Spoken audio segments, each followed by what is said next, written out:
sa aking asawa na 77, sa aking biananan magwa 100 years old na sa December 12, ay ito rin ang iniinom na gamot. Siya ho ay magwa 100 years old na.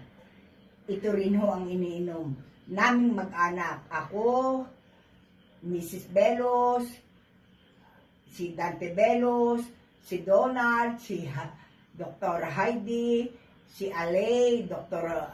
Alain Aviles, yung bunso kong anak, ay garantisado hong nagpapalakas sa aming mga kalusugan.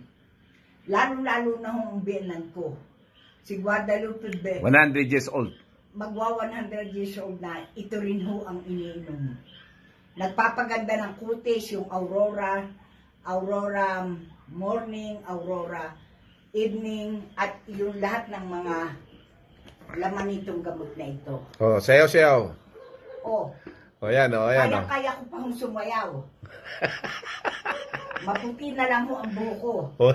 Hello, everyone. Oh, Hello, energetic. everyone. Dahil sa iPern. Dahil sa iPern. Naganda ang kutis ko. iPern-tastic. iPern-tastic. Oh. Magandang hapon sa inyo lahat. Ito ho ang mga produktong galing sa aking bunsong anak na si Irene Belos Abeles. Itong mga gamot na ito ay iPern Global. iPern ay nagpapalakas sa akin. 74 years old na ako. Ang mister ko ay 77.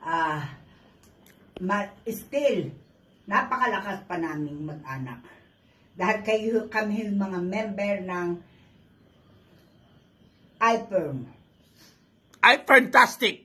iPern-tastic.